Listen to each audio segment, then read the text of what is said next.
نحمده ونصلي على رسوله الكريم اما بعد فاعوذ بالله من الشيطان الرجيم بسم الله الرحمن الرحيم لقد من الله على المؤمنين اذ بعث فيهم رسولا وقال النبي صلى الله عليه وسلم من صلى علي واحدا صلى الله عليه عشرا او كما قال عليه الصلاة والسلام۔ کونین کی تخلیق کا آقا تو سبب ہے، کونین کی تخلیق کا آقا تو سبب ہے، اسلام کا مفہوم تیرے در کا ادب ہے، طٰہٰ سے آیا ہے تیری سیرت کا قصیدہ، طٰہٰ سے آیا ہے تیری سیرت کا قصیدہ، واللیل میرے آقا تیری زلفوں کا لقب ہے۔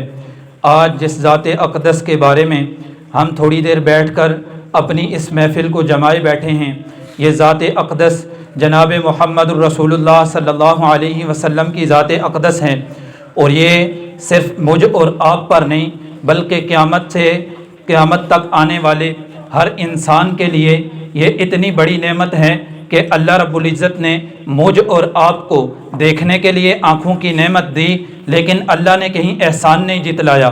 اللہ نے پکڑنے کے لیے ہاتھوں کی نعمت دی، اللہ نے کہیں احسان نہیں جتلایا۔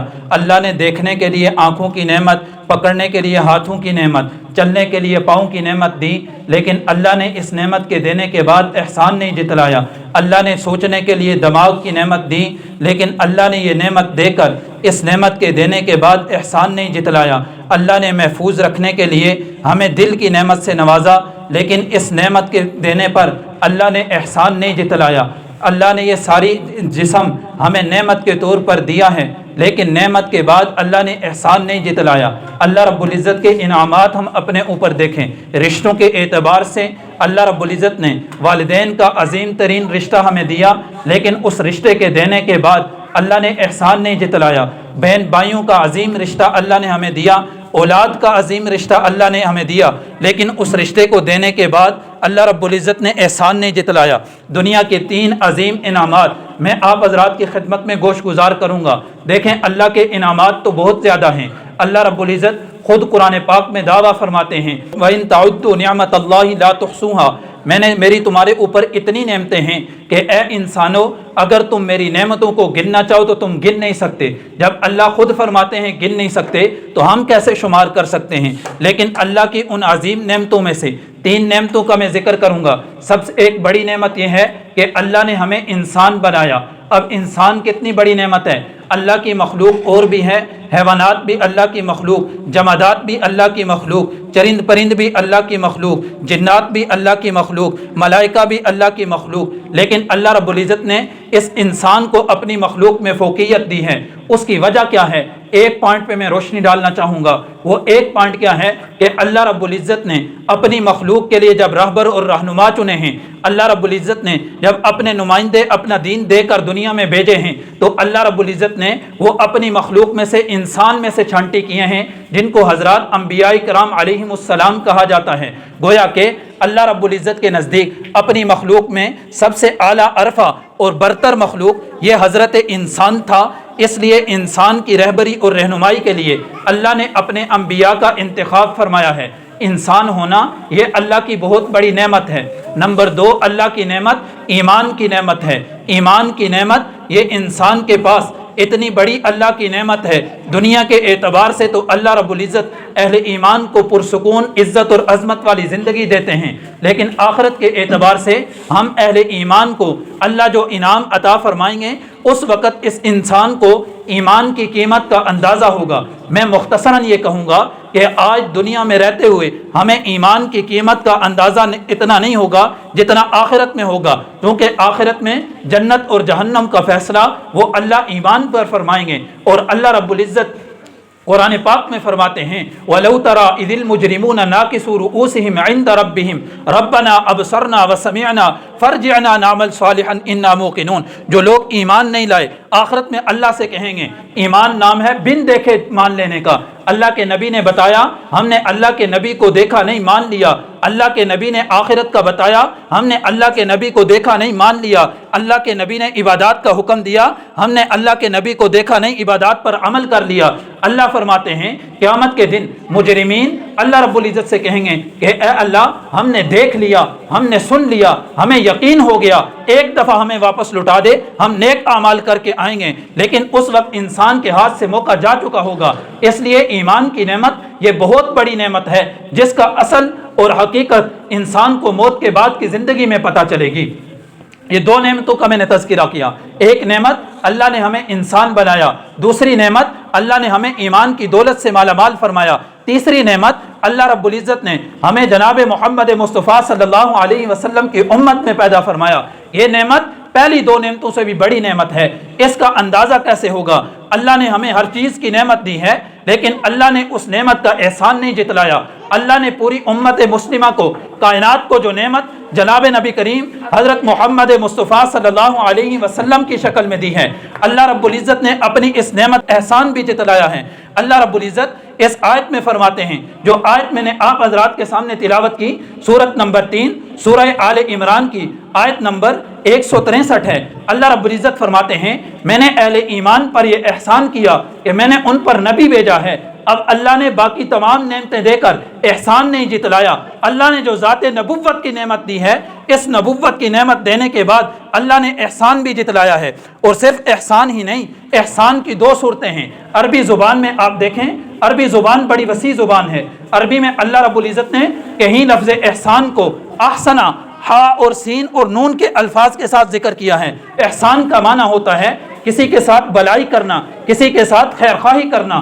لیکن اللہ رب العزت نے جب باری آئی اپنے حبیب کی، جب باری آئی آمنہ کے لخت جگر کی، جب باری آئی عبداللہ کے در یتیم کی، اللہ رب العزت نے اپنے کلام کے الفاظ کو تبدیل فرما دیا ہے۔ عام لوگوں کے لیے اگر احسان کا نام خیر اور بلائی کا ذکر ہے تو اللہ رب العزت نے احسان کے ساتھ ذکر کیا، لیکن اپنے حبیب کے ساتھ جب خیر اور بلائی کا اللہ نے ذکر کیا، اللہ رب العزت نے لفظ احسان کو نہیں استعمال کیا، اللہ رب العزت نے لفظ من کو استعمال کیا ہے۔ آپ حضرات کی توجہات کی نظر میں یہ نقطہ کرنا چاہتا ہوں، دیکھیں اللہ نے احسان مخلوق پر بھی کیا، لیکن اس احسان کو اللہ رب العزت نے احسان کہہ کر بیان کیا۔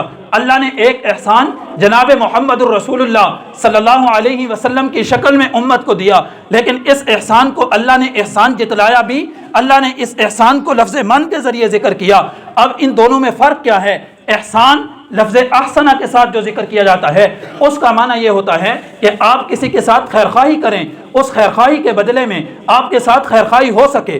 آپ نے کسی کو پانی پلا دیا، اس کے بدلے میں دوسرا شخص آپ کو پانی پلا دے، یہ آپ کی خیرخواہی کا بدلہ ہے۔ آپ نے کسی کو کھانا کھلا دیا، اس کے بدلے میں دوسرا شخص آپ کو کھانا کھلا دے، یہ آپ کی خیرخواہی کا بدلہ ہو گیا۔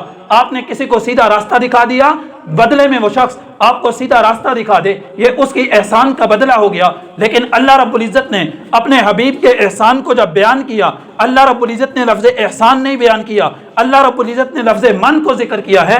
اس کا معنی یہ ہے کہ محمد الرسول اللہ صلی اللہ علیہ وسلم کی شکل میں اللہ رب العزت نے امت مسلمہ کو جو نعمت دی ہے، یہ ایسی نعمت ہے جس کا دنیا میں کوئی بدل نہیں ہو سکتا۔ اللہ رب العزت نے محمد الرسول اللہ کو پیدا کیا، آپ علیہ السلام کا ثانی دنیا میں کوئی نہیں، اوپر اللہ کی ذات ہے۔ اللہ کے بعد اگر مقام اور مرتبہ ہے تو وہ جناب محمد الرسول اللہ صلی اللہ علیہ وسلم کا مرتبہ ہے۔ اسی آپ علیہ السلام کے مقام و مرتبے کو آپ علیہ السلام کے شاعر حضرت حسان بن ثابت رضی اللہ تعالیٰ عنہ بیان فرماتے ہیں۔ آپ فرماتے ہیں وَأَحْسَنَ مِنْكَ لَمْ تَرَ قَطُّ عَيْنِي، اے اللہ کے حبیب آپ کو اللہ نے اتنا خوبصورت بنایا، آپ کو اللہ نے ایسا جمیل بنایا، آپ کو اللہ نے ایسا بنایا کہ آپ کی مثال دنیا میں کوئی قائم نہیں کر سکتا۔ آپ جیسا حسین، آپ جیسا جمیل، آپ جیسا باکمال انسان دنیا میں نے دیکھا نہیں ہے۔ اور اسی شعر کی تشریح کرتے ہوئے سید السادات سید عطاء اللہ شاہ بخاری رحمۃ اللہ علیہ فرماتے ہیں وَأَحْسَنَ مِنْكَ لَمْ تَرَ قَطُّ عَيْنٌ، یعنی اے میرے حبیب آپ کے شاعر حضرت حسان نے یہ کہا تھا کہ آپ اتنے باکمال اور خوبصورت ہیں کہ آپ جیسا حسین اور باکمال شخص میری آنکھ نے نہیں دیکھا، یعنی حضرت حسان کی آنکھ نے نہیں دیکھا۔ میں آپ کے خاندان کا شخص سید عطاء اللہ شاہ بخاری یہ کہتا ہوں کہ اے اللہ کے حبیب آپ کو اللہ رب العزت نے ایسا مقام اور مرتبہ دیا ہے کہ آپ جیسا پوری دنیا میں کسی بھی انسان کی کسی آنکھ نے نہیں دیکھا، اس لیے کہ اللہ نے آپ کو جو پیدا فرمایا آپ کے برابر کا، آپ کا ہمسر اللہ نے کوئی بنایا ہی نہیں، تو کوئی آنکھ آپ کو کیسے دیکھ سکتی؟ تو اسی کو سید نفیس الحسینی شاہ رحمۃ اللہ علیہ فرماتے ہیں کہ تجھ جیسا کوئی ہوگا بھی نہیں، تجھ جیسا کوئی ہوگا بھی نہیں، اس کمبل پوش پہ میں قربان، سیرت بھی حسین صورت بھی حسین، کیا ان کا مقام و مرتبہ ہے؟ کیا ان کا مقام و مرتبہ ہے؟ اس بات سے اندازہ کر لو، آغاز ہے ان کی منزل کا، رک جائے جہاں جبریل امین۔ اور اسی کو شاعر مشرق علامہ محمد اقبال رحمۃ اللہ علیہ فرماتے ہیں کہ رخ مصطفیٰ ہے وہ آئینہ، رخ مصطفیٰ ہے وہ آئینہ، کہ اب ایسا دوسرا آئینہ نہ ہمارے بزم خیال میں، نہ ہمارے بزم خیال میں، نہ دکان آئینہ ساز میں۔ تو کہنے کا مقصد یہ ہے کہ اللہ رب العزت نے جناب محمد رسول اللہ صلی اللہ علیہ وسلم کو اتنا حسین اور جمیل بنایا ہے کہ آپ جیسا کوئی نہ دنیا میں آیا ہے، نہ دنیا میں آ سکتا ہے، نہ اللہ نے کوئی پیدا کیا ہے اور نہ ہی کوئی پیدا ہو سکتا ہے۔ تو یہ جناب محمد رسول اللہ صلی اللہ علیہ وسلم کی شان ہے۔ ایک تو اللہ رب العزت ہے، سب سے اونچی اور بلند ذات کس کی ہے؟ اللہ رب العزت کی ہے۔ اللہ کا ثانی، اللہ کا مقام کا کوئی نہیں، اللہ ہی معبود ہے، اللہ ہی وحدہ لا شریک ہے۔ اور اللہ کے بعد اگر کسی ذات کا مقام اور مرتبہ ہے تو وہ جناب محمد رسول اللہ صلی اللہ علیہ وسلم کا مقام اور مرتبہ ہے۔ تو آج کی اس محفل کے اعتبار سے میں نے یہ گزارش کی کہ اللہ رب العزت نے بہت ساری نعمتوں سے نوازا ہمیں، لیکن نعمت دے کر احسان نہیں جتلایا، لیکن اپنے نبی کی جو نعمت دی، اللہ رب العزت نے اس نعمت کو دیا اور احسان بھی جتلایا، اور لفظ احسنہ کے ساتھ نہیں بیان فرمایا، لفظ من کے ساتھ بیان فرمایا۔ احسنہ کے ساتھ بیان ہونے والی وہ نعمتیں ہوتی ہیں، وہ خیرخواہی ہوتی ہیں جس کا بدلہ دیا جا سکے، اور لفظ من کے ساتھ اللہ نے ذکر کیا کہ یہ ایسی نعمت اللہ نے تمہیں دی ہے جس نعمت کا کوئی بدلہ ہو ہی نہیں سکتا۔ یہ جناب محمد رسول اللہ صلی اللہ علیہ وسلم جیسی نعمت ہے۔ ایک تو آپ علیہ الصلوۃ والسلام کی عظیم نعمت ہے، اور پھر آپ صلی اللہ علیہ وسلم کے ذریعے اللہ رب العزت نے بہت سی اور نعمتیں ہمیں دی ہیں، اور ان نعمتوں میں سے ایک بہت بڑی نعمت اللہ رب العزت نے جناب نبی کریم صلی اللہ علیہ وسلم کے ذریعے جو ہمیں دی ہے وہ اللہ رب العزت کا قرآن ہے۔ کیا ہے؟ اللہ رب العزت کا قرآن ہے۔ سلاطین عالم اپنی جگہ ہیں، سلاطین عالم اپنی جگہ ہیں، دو عالم کے سلطان اپنی جگہ ہیں، بدلتی رہی آسمانی کتابیں، محمد کا قرآن اپنی جگہ ہے۔ تو اللہ رب العزت نے خود اتارا ہے، خود اس کی حفاظت کا ذمہ لیا ہے، خود اس کی حفاظت کا انتظام بھی اللہ رب العزت نے کیا ہے۔ اور ہم مسلمانوں کے لیے کیا ہے؟ آج بھی الحمدللہ ہمارے یہاں قرآن خوانی ہوئی ہے، قرآن کریم پڑھا گیا ہے، اور ہم اپنی زندگیوں میں اس قرآن کو ایک حصہ بنائیں، روزانہ کے ٹائم ٹیبل میں قرآن کی تلاوت کا اپنی زندگی میں حصہ بنائیں۔ عجیب ہے وہ انسان جو دنیا میں رہ کر کامیابی کے خواب دیکھتا ہے، دنیا میں رہ کر اونچے مرتبے کا طالب ہوتا ہے، لیکن اس کی زندگی میں قرآن شامل نہیں، روزمرہ کے اس کے اوقات میں قرآن کی تلاوت شامل نہیں، روزمرہ کے اس کی زندگی میں قرآن کا سیکھنا سکھانا شامل نہیں، تو پھر یہی کہا جا سکتا ہے کہ یہ انسان اپنے مقصد میں، اپنی نیت میں سچا نہیں ہے۔ جو انسان اپنے مقصد میں سچا ہوگا، جس انسان کی نیت درست ہوگی اعلیٰ مقام اعلیٰ مرتبے کو پانے کی، قرآن کو چھوڑ کر وہ اعلیٰ مرتبے کی طرف نہیں جا سکتا۔ اس لیے اللہ کے نبی صلی اللہ علیہ وسلم ہمارے لیے بہت عظیم نعمت ہیں، اور اسی آیت میں اللہ رب العزت نے اپنے نبی کو جو عظیم نعمت دی ہے، اپنے نبی کی صورت میں اپنے نبی کے مقاصد بھی بیان فرمائے ہیں، اور ان مقاصد میں سے ایک مقصد اللہ رب العزت نے قرآن پاک کی تلاوت کا بیان فرمایا ہے۔ یعنی اللہ نے یہ احسان فرمایا، نبی تمہیں دیا، نبی کے مقاصد میں کیا ہے کہ قرآن پاک کی تلاوت کرنا، اور قرآن پاک کی تلاوت جہاں نبی کے مقاصد میں ہے، امت کے لیے ہے کہ وہ بھی قرآن پاک کی تلاوت کرے۔ اب امت کے لیے کیا ہے؟ اللہ کے نبی کے فرمان کے مطابق ایک حرف پڑھو گے 10 نیکیاں ملیں گی، ایک حرف کے عوض ایک نیکی، اور ایک نیکی نہیں 10 نیکیاں، اور 3 حرف 30 نیکیاں۔ اللہ کے نبی کی روایات کے مطابق اتنا اللہ دیں گے، یعنی ایک کے بدلے میں 10 نیکیاں ہیں۔ تو روزانہ کی بنیاد پر ہمیں قرآن پاک کی تلاوت کرنی چاہیے، اپنے ٹائم ٹیبل میں اس کو شامل کرنا چاہیے، اور پھر قرآن کو سیکھنا۔ جو انسان قرآن کو سیکھتا ہے، قرآن کا سیکھنا حدیث مبارک کے مطابق ایک طرف ایک انسان 1000 رکعت نماز پڑھتا ہے، دوسری طرف انسان علم کا ایک باب سیکھ لیتا ہے، تو علم کا باب سیکھنے والا یہ 1000 رکعت نماز پڑھنے والے سے افضل اور بہتر ہے۔ تو دوسری چیز قرآن پاک کی تلاوت، اور الحمدللہ ہمارے اس ادارے میں نئے سیشن کا جو آغاز ہوا ہے وہ قرآن پاک کی تلاوت سے ہوا ہے، اور انشاءاللہ نئی کلاسز کا جب ہم آغاز کریں گے تو وہ بھی قرآن پاک کی تلاوت سے ہی انشاءاللہ آغاز کریں گے۔ اور اس کے ساتھ ساتھ درود پاک، یعنی اللہ کے نبی حضرت محمد صلی اللہ علیہ وسلم ہمارے لیے بہت عظیم نعمت ہیں، اور اللہ کے نبی صلی اللہ علیہ وسلم کے احسانات کو سامنے رکھ کر ہم اللہ کے نبی پر روزانہ درود پڑھیں، ایک مقدار متعین کر لیں، ایک وقت متعین کر لیں کہ ہم اتنے وقت میں اتنی مقدار روزانہ اللہ کے نبی پر درود پڑھنا ہے۔ اللہ کے نبی صلی اللہ علیہ وسلم فرماتے ہیں من صلی علیہ واحدا صلی اللہ علیہ عشرا، جو شخص ایک مرتبہ مجھ پر درود پڑھے گا اللہ رب العزت اس پر 10 رحمتیں نازل فرمائیں گے۔ ایک دفعہ درود اللہ کے نبی پر پڑھا ہے، اللہ نے 10 رحمتیں اوپر سے اتاری ہیں۔ اور دوسری روایت میں اللہ کے نبی صلی اللہ علیہ وسلم نے فرمایا کہ جو انسان مجھ پر ایک دفعہ درود پڑھے گا اللہ رب العزت اس پر 10 رحمتیں اتاریں گے، اور اس کے بدلے میں ایک دفعہ درود پڑھنے کے بدلے میں 3 انعام، 10 رحمتیں اللہ اتاریں گے۔ نمبر 2، اللہ رب العزت اس کی 10 گناہ 10 خطائیں معاف کریں گے۔ نمبر 3، اللہ رب العزت آخرت میں اس کے 10 درجات بلند فرمائیں گے۔